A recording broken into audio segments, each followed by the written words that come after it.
Hey, honey, Yes, Barry? let's get out of here. Where are we going? Where do we always go?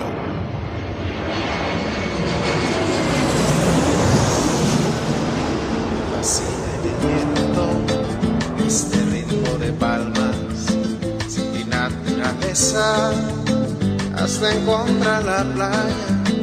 Por eso grito al mundo, yo soy de Puerto Vallarta.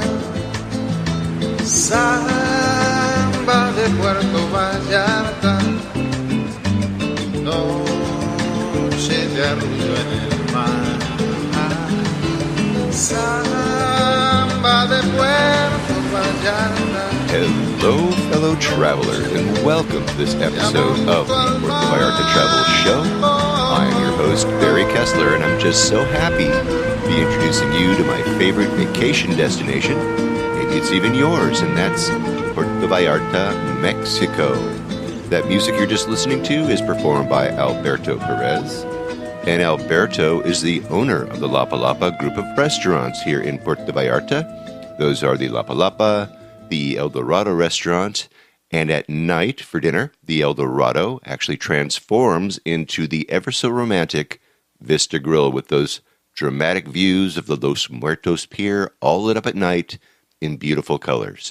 And of course, at Lapa Lapa, you can enjoy that same view of the Los Muertos Pier all day long for lunch, breakfast, or dinner, seated there with your toes in the sand right at the water's edge. It's so romantic. It's just so Puerto Vallarta, my friends. This week, I have a show all about Dia de los Muertos in Puerto Vallarta, so happy Halloween and happy Dia de los Muertos to all of you. What is the Day of the Dead or Dia de los Muertos? What is it all about? So we need to have a little look at the history and the meaning of this holiday. Let's get into it. So the Day of the Dead celebrations in Mexico, actually, it's kind of funny. It's one of these celebrations that the conquerors from Europe, the Spaniards and the priests in the Catholic Church, just couldn't beat out of or couldn't learn out of the indigenous folks in Mexico. So they decided to put up with it. It's kind of funny. It developed from pre-Columbian times, actually. So these rituals of celebrating the deaths of ancestors actually have been observed by these civilizations for maybe as long as 2,500 to 3,000 years. So kind of beating that out of the population was kind of a no-go, if you ask me. The festival that developed into the modern Day of the Dead celebration originally fell in the 9th month of the Aztec calendar, about the beginning of August. And it was celebrated for an entire month, you guys. They really knew how to party back then. Well, hasn't changed much. So the festivities actually were dedicated to the goddess known as Lady of the Dead, which actually corresponds to the modern La Calavera Catrina, or elegant skull or skeleton. Now, of course, as I said before, the Catholic Spaniards could not kill this tradition, but did manage to move the date to correspond with All Saints' Day. So they put it up. They put up with that pagan activity. Just changed the date. Kind of clever, wasn't it? Anyway, by the late 20th century, in most regions in Mexico, practices had developed to honor dead children and infants on November the 1st, and then to honor the deceased adults on November the 2nd. November the 1st, then, is generally referred to as Dia de los Inocentes, translated means Day of the Innocents, but also as Dia de los Angelitos, or Day of the Little Angels. And then November 2nd is referred to as Dia de los Muertos, or Dia de los Difuntos. In other words, Day of the Dead, okay? So, what goes on during the Day of the Dead celebrations? Well, Mexicans often build altars in their homes or on their property to honor the loved, deceased, past people. And they invite the dead actually to join the family once again by offering their favorite foods, their favorite drinks, their even their clothing, what they loved when they were alive, pictures of the person, of the past person, stuff like that. And these altars are often, like I said, constructed either inside the home or in the yard or at the cemetery, at the gravesite. They are usually three-tiered. They have things that represent the earth. So you've got like earth, wind, and fire kind of represented there. So you're going to see a glass of water. You'll see flowers, which are more than likely going to be marigolds, and they're usually scattered as a covering for the floor or the first level of the altar, and then they're also scattered in there. So marigolds, very, very traditional. Candles and incense, of course. So that's for like the fire, right? And then the incense, the smells are very, very important. Things that, like I said, that the person that you're honoring enjoyed in life. These are the things that are going to be included in this particular ceremony. As I said, smells are really important. So foods that smelled strong, like I said, and once again, like I said, incense too. During the 2 days, the observant go to cemeteries to visit the dead loved ones. They'll clean off the grave markers. They'll tidy it up a bit. Maybe they'll bring some flowers. More than likely they will. Often they'll build altars to their dead loved ones, as I said, right there in the cemetery. They'll bring their favorite food and drink, and kind of like pictures. They'll kind of, even once in a while, you'll see a mariachi band in the graveyard. It's pretty interesting. The families will have a picnic and some drink and have a good time to honor the memories of their dead friends and relatives. And it's really cool. It's honoring them. It's kind of like inviting them to come party with you. Now, earlier we talked about the Lady of the Dead, actually corresponding to the modern La Calavera Catrina, or elegant skull or skeleton. Now, La Calavera Catrina, or dapper skeleton, elegant skull, as I said before, it's an etching. It's a zinc etching that was done sometime between 1910 and 1913 by the famous Mexican printmaker and cartoon illustrator and lithographer Jose Guadalupe Posada. And the image depicts a female skeleton dressed only in a hat befitting the upper class of a European of her time. She's portrayed satirically as one of those Mexican natives who Posada felt were aspiring to adopt European aristocratic traditions in the pre-revolution era. She in particular has become an icon of the Mexican Dia de los Muertos, or Day of the Dead. And if you are a Grateful Dead fan like me, you will recognize that smiling skeleton with the bonnet as the same Posada Calavera Catrina character. And I have a picture of it in my show notes of this episode of the Puerto Vallarta Travel Show, along with some others, so you can check out La Calavera Catrina and her smiling, bony face right there.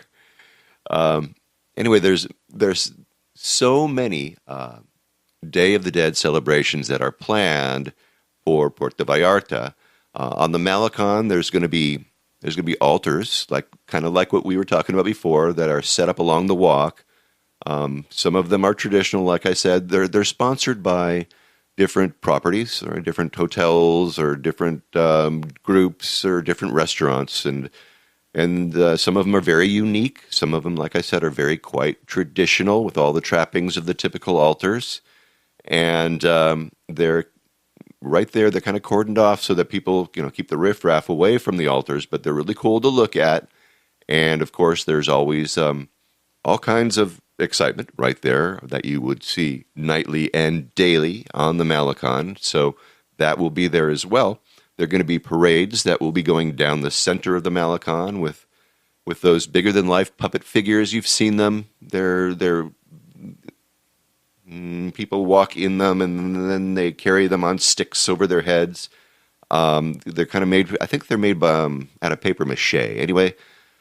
They'll be marching down the streets with the Calavera Catrina style faces painted on them, dancing along the Malecon in the parade, along with all the other people who will be dancing along, also dressed up with that Catrina face.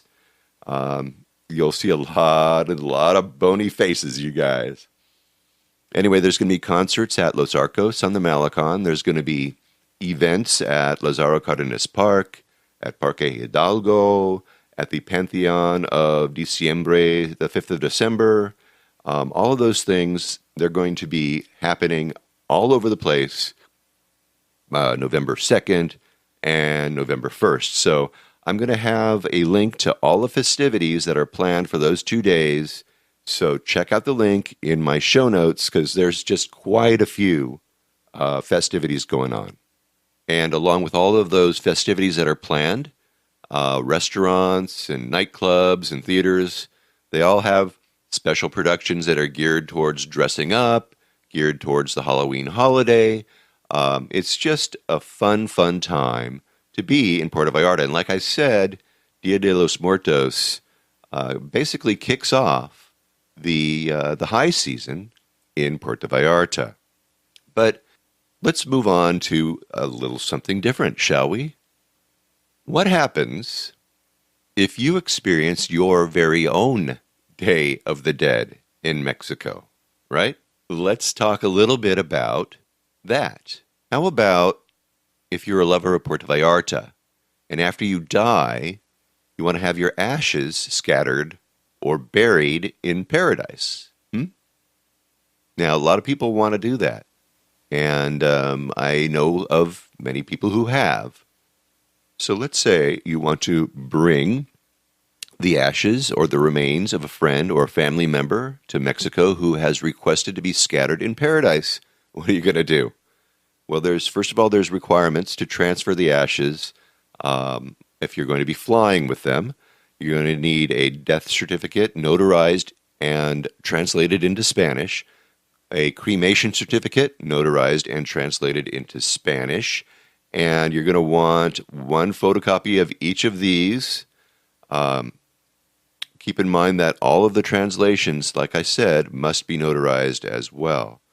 Then there are the airline packaging restrictions, okay? Because remember, we live in a different world today, so TSA is going to require you to do certain things with your ash box, with your urn.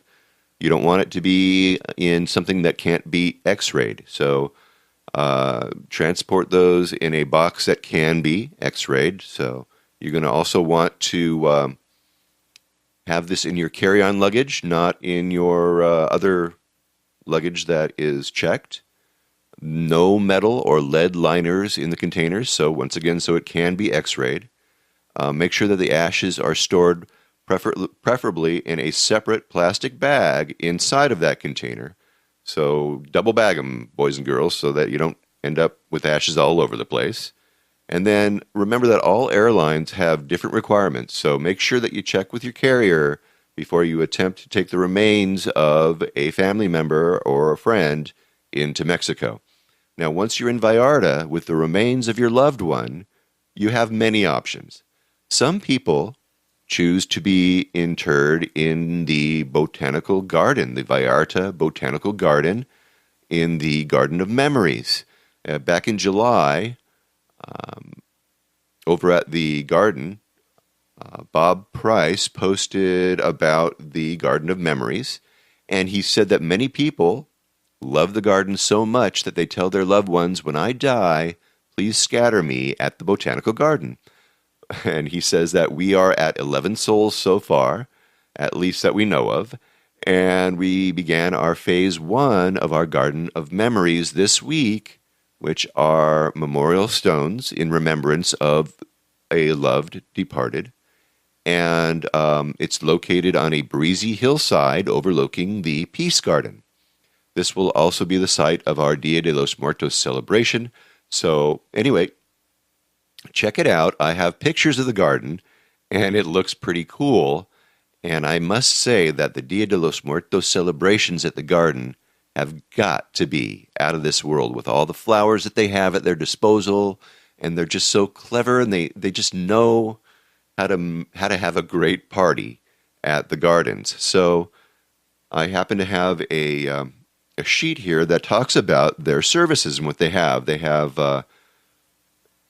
at Our Lady of the Garden Chapel, you can bring up to 80 people, and it's located in the stunning location of the International Peace Garden. We've seen pictures of that. If you listened to my podcast and went to my notes, you'll see them about the Botanical Garden. And the Garden of Memories has a breathtaking view of the mountains and the garden that will bring a peaceful setting to your celebration of life ceremony. Then there is the Hall of Flowers Ballroom. It's located on they have the ceremony on the first floor of the beautiful Hacienda de Oro, and it's an ideal setting for your celebration of life ceremony. The serenity and the beauty and the views of the Botanical Garden, the mountains, and the Rio Los Horcones. From this location, you can see everything. It's beautiful.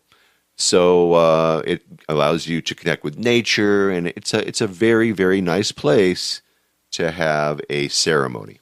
They also have opportunities to do things that are personalized, like a personalized memorial bench. You can have one made for you for $5,000 or $7,000 in honor of someone who has passed. They have personalized memorial pillars with hand-painted tiles located at Necropolis Hillside. So that's available too. They have hand-painted memorial wall tiles and also hand-painted memorial tiles that are located at the Visitor Center as well as Necropolis Hillside. So lots of opportunities to pay tribute to someone who has passed. And then they have ash scattering ceremonies as well, scattering of ashes in the garden, attended by the family and friends and a garden staff member, or just ash scattering by a garden staff member only, will set you back about $300. This doesn't include the entry fee to the garden, but that is very, very reasonable and pretty cool. You can go there, have a ceremony, and scatter ashes if you want. They also have a tree of life that you can basically buy. It says here, many people choose to memorialize their loved ones with a living tree.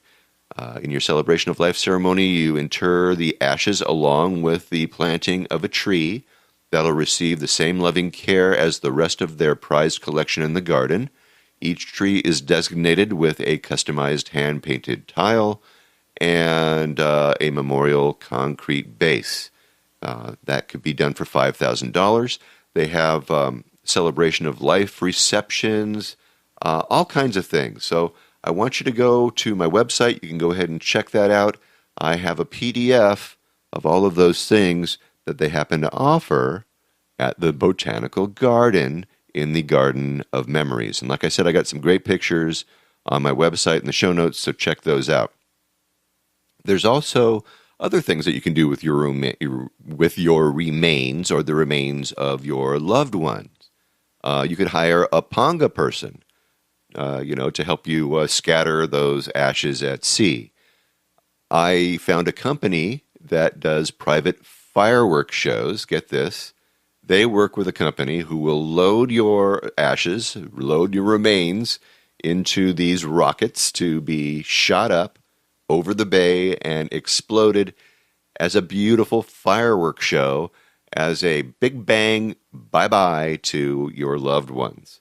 Now, I found a place that does this full-on fireworks show. They'll go from 1 minute to 5 minutes or even longer. They do parties and all that stuff. So even if you're not going to launch your loved one into the bay, you can actually hire these guys to create a private fireworks show for you guys. So, like I said, they have I have links to them in the show notes for for this particular episode. The name of the company is Puerto Vallarta Fireworks.com, but they are actually a party place. And they do all kinds of things. Not only fireworks, but they'll put on your entire wedding for you. They'll do anything. So I've got links to them in my show notes. But pretty cool, right? You can shoot your loved one into the sky over the Bahia de Banderas and say bye-bye in a beautiful tribute. How about that? Also, of course, there are lots of different excursion kind of places, private boats that will also take you along with your family members out into the bay to scatter ashes. And I will try to get a list of some of those as well, but that is going to be a little bit more expensive, right? Because you're going to be taking a number of people out into the bay and basically chartering this boat to do that. I will have links to all of those in the show notes for this episode, so check that out.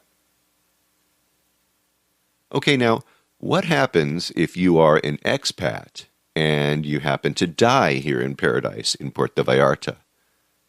Remember, Puerto Vallarta is a retirement town. There's lots of elderly or older or aging Americans and Canadian folks. And for some reason, I don't know, but retired people have a way of, slipping off into the unknown. So I reached out to a friend, and you know her, Pamela Thompson of Healthcare Resources, PV. Actually, I have an episode with Pamela a couple of months back, so if you haven't heard that one, it's really important. Go back and listen to it. It's one of the most listened to episodes that I have so far in my collection. So, I had a couple of questions for Pamela. She couldn't come on the show, but she was kind enough to answer them with writing to me. So I asked her, when a person dies in Vallarta and wants to be buried there, what is required by the Mexican government? And what Pamela said was that when someone dies here, we highly recommend working with Solis Funeral Home. They work with the family as to whether the deceased will be buried or cremated. She says that cremation costs are around $1,050 US, or equivalent of that in pesos, of course. And that there is a Mexican death certificate, which is created.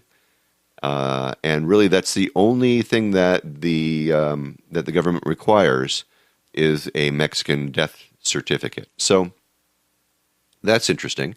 I asked her what is required of the dead person's family, and her answer was that a family member doesn't need to be here in the area, but they must be contacted. Only a family member can decide whether it can be cremation, burial, or send the body back to the U.S. or Canada.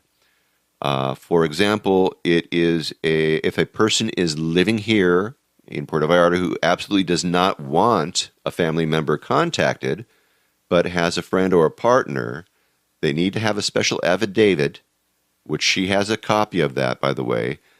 So I'll give you her contact information, but they have to have that filled out and notarized and kept on file with their person of confidence, and as well, preferably with Solis, that's the funeral home we talked about, and maybe a copy with Pamela, and a copy for the consular agent. For Canadians, regardless if the document is created, the Canadian consulate will still attempt to contact the family member. So even if you don't want that happening, the Canadian consulate will do it anyway.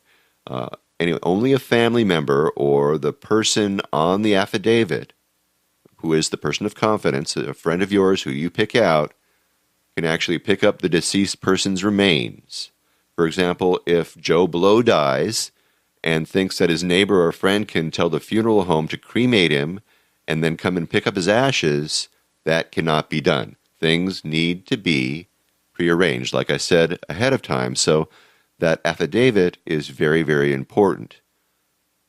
I asked her about scattering ashes. I said, about scattering ashes, are there any rules as to what is and what is not allowed in Mexico? And her response was that in reality, it's not legal, but the reality is that it's done all the time.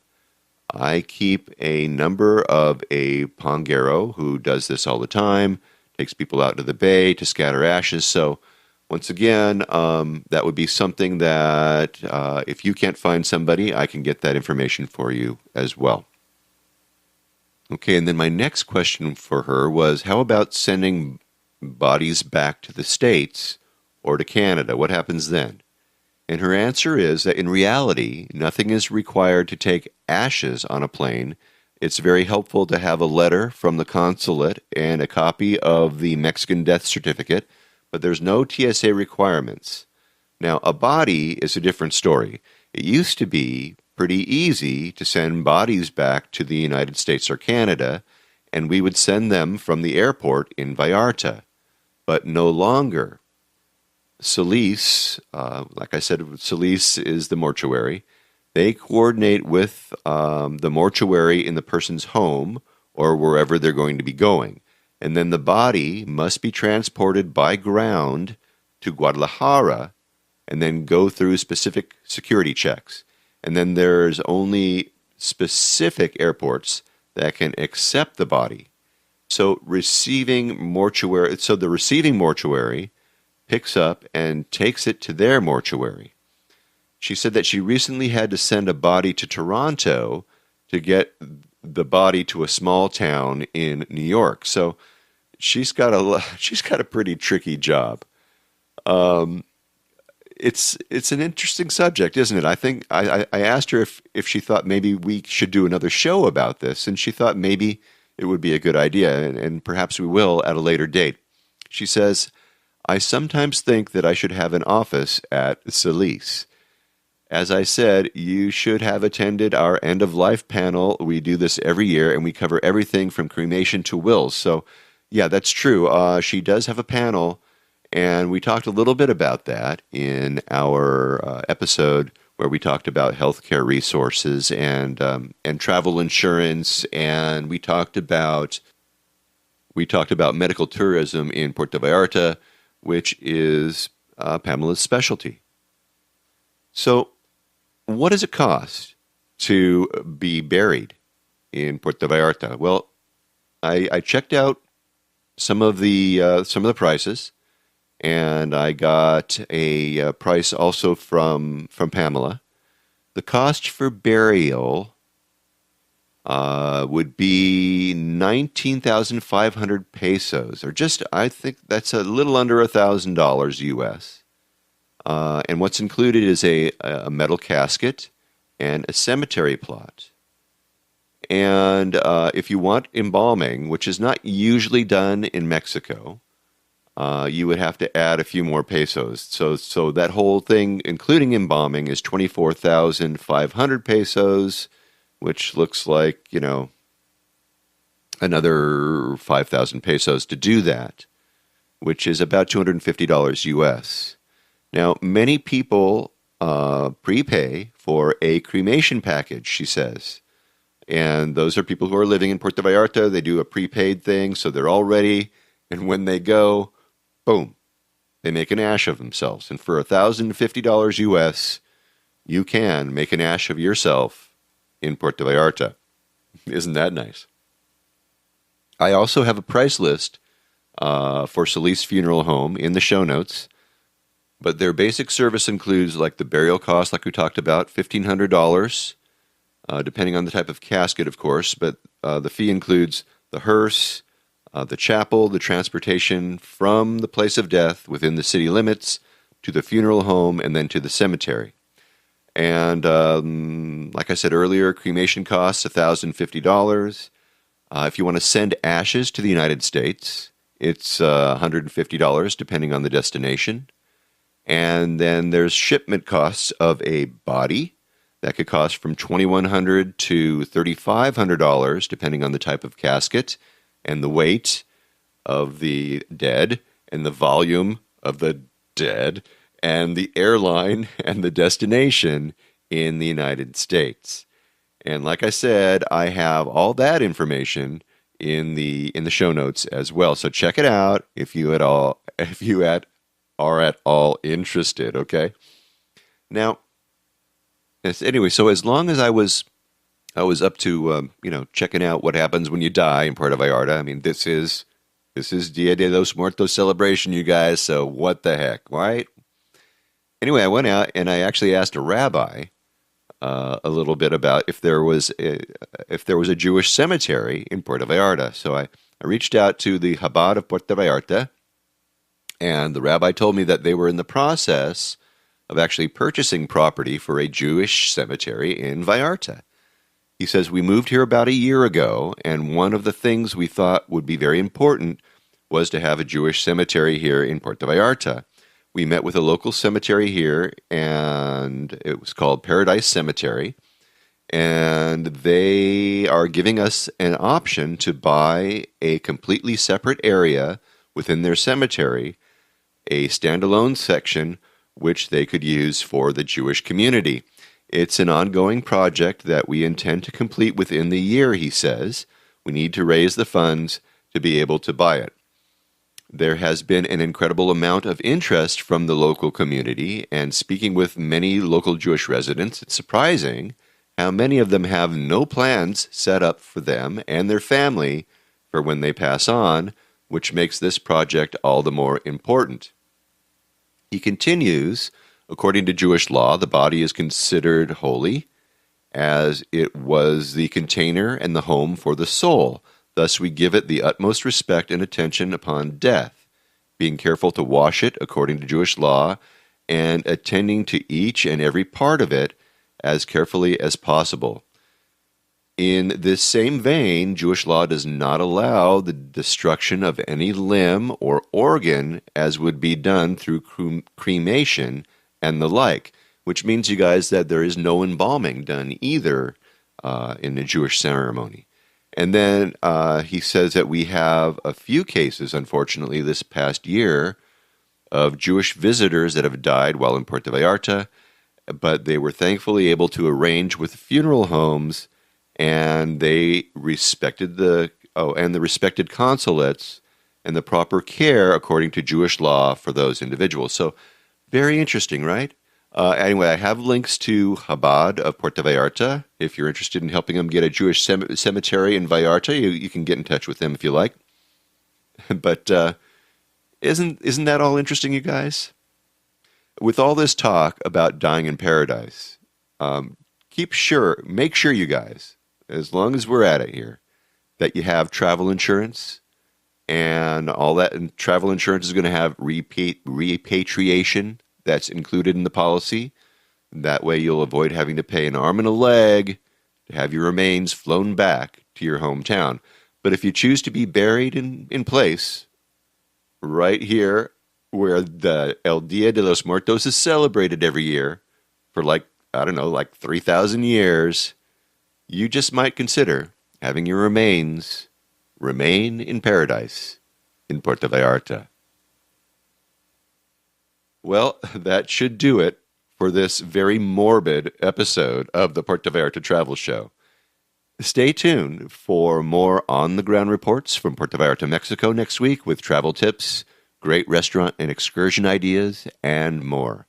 But until then, remember that this is an interactive show where I depend on your questions and your suggestions about all things Puerto Vallarta. If you think of something that I should be talking about, please reach out to me by clicking on the Contact Us tab and sending us your message. And remember, if you're considering booking any type of tour while you're in Puerto Vallarta, you must go to vallartainfo.com, that's JR's website, and reserve your tour right through him, right from his website. Remember, this is a value-for-value proposition, my friends. His experience and his on-the-ground knowledge of everything Puerto Vallarta in exchange for your making a purchase of a tour that you would do anyway. You're just doing it through him as a way of saying thank you. Thanks, JR, for being our guide. It costs no more than if you were going to be using someone else, so just do it, really. And when you do take one of those tours, email me about your experiences. Maybe you can come on board and share with others what you liked or didn't like about the tour. Again, contact me by clicking on the Contact Us tab and sending off a message. And once again, if you like this podcast, please take the time and subscribe and give me a good review on iTunes if you would. That way we can get the word out to more and more people about the magic of this place, Puerto Vallarta, Mexico. And remember, I made it easy for you guys to do that with each and every episode that I create. And if you haven't been to my website, you really need to check it out. I have links to all the places that we talk about. I have great pictures and more right there in the blog posts and in the show notes for each and every episode that I create. So go ahead and check them out if you haven't done that already. All right? All right. Okay, so thanks to Bob Parks from Vallarta Botanical Garden. Thank you, Pamela Thompson, for the funeral information. Thanks to Chabad of Puerto Vallarta. I have all of the contact information for all of these places in the show notes of this episode of the show. And thanks to all of you for listening all the way through this episode of Puerto Vallarta Travel Show. This is Barry Kessler, signing off with a wish for all of you to slow down, be kind, and live the Vallarta lifestyle. Nos vemos, amigos. De Puerto Vallarta, noche de arrullo en el mar, samba de Puerto Vallarta, noche de amor junto al mar.